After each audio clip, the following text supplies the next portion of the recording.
Last year, I was heading home for Easter when I encountered a man at the airport unlike anyone I'd ever met. It was late, the terminal was eerily empty, and then he sat next to me, claiming he just wanted to talk. But when he followed me onto my flight and somehow ended up in the seat right in front of me, I realized this wasn't a coincidence. He'd been stalking me the whole time.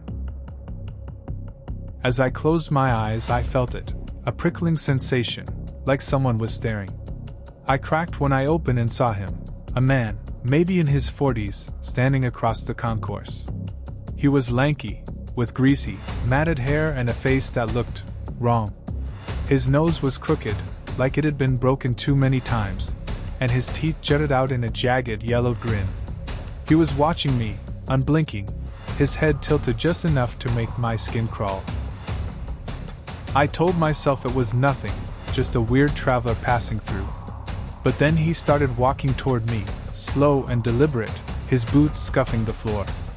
My heart picked up, but I stayed still, pretending to sleep.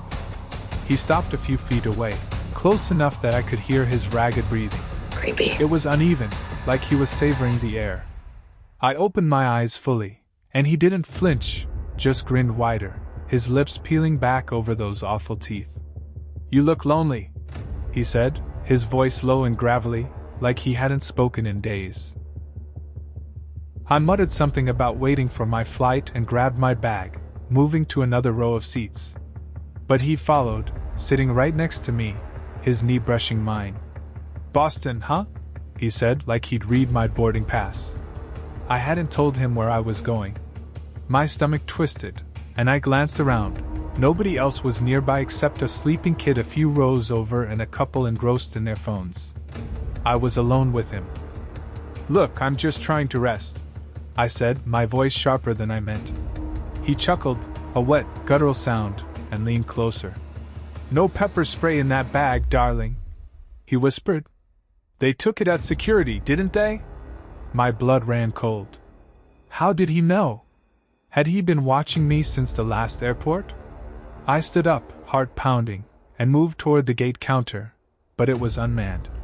When I looked back, he was still there, staring, his grin unchanged. Boarding finally started, and I thought I'd escaped him. But when I settled into my seat on the plane, I saw him again, somehow, impossibly, in the row right in front of me. He turned back, his eyes locking onto mine, and whispered, "You can't run from me." I pressed the call button, my hands shaking, and told the flight attendant everything. They moved him, thank God, but his words stuck with me.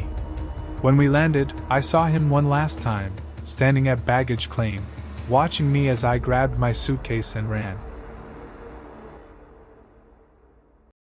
I thought it was over, but last week, I got a text from an unknown number, a photo of me sleeping in that airport terminal, my bag at my feet. The message read, "See you next layover."